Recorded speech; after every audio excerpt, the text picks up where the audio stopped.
can sit in your house and you are not under any form of pressure.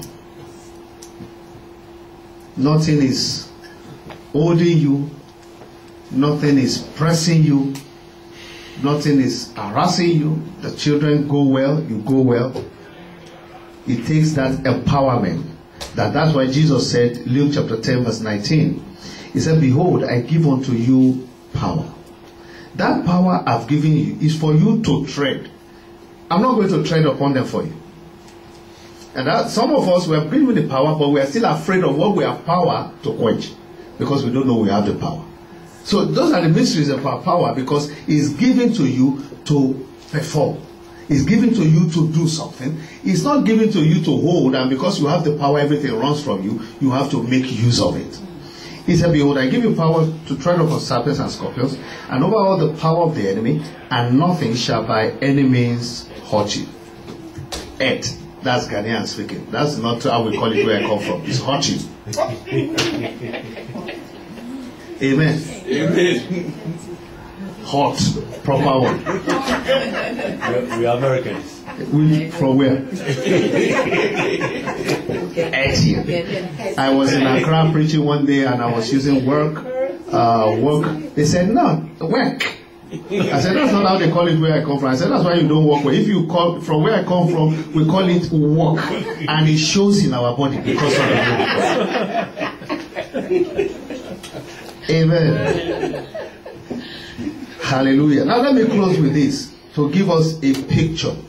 Like I said, I'm just using today to lay the foundation. We see it. Now look at this. Peter, you know this story, I'm sure, in Luke chapter 5, from verse 1. Peter was a fisherman. And he went to the sea, the right time for fishing. I don't know about fishing, but people have told us they fish in the night and all those things.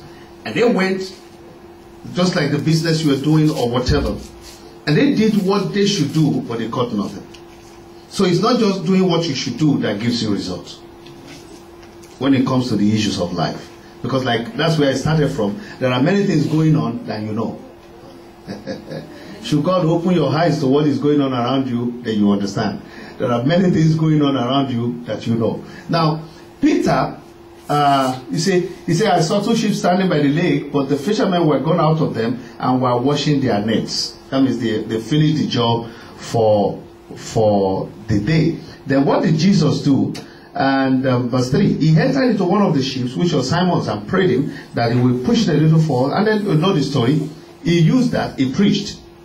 Now when he finished, he turned to Peter, that's verse 4, and said to him, launch out into the deep and let down your nets for a draught. And Peter said, excuse me. Well, you're a preacher, you don't know what we're talking about. I am a fisherman. The time we did it and we caught nothing, that's the time we should do it. Even this time we are asking us to do it now is not the right time. You understand what I'm trying to say? He said, maybe you don't know what obtains in this country. That's what a lot of you talk. You so regard this country that you have forgotten that there is a force that is superior to whatever obtains here. But they so regard it. You see, you don't know what is happening here. I don't want to know what is happening here. I know what is happening from the one who sent me. I know what I can make things happen for me. Do you know that's how interesting? You are not sent here to flow with what happens. You are here to make things happen. Amen. The way you want it. Amen. There are two different things. Are you following me? Amen. That's why I say it's a factor of your choice.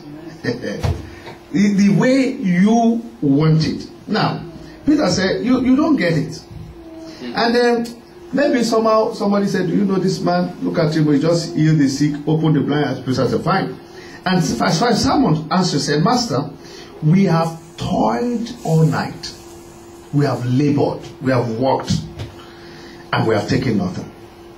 But since you have said it this time, I will do it. You see, he gave him the power by the word he spoke to him.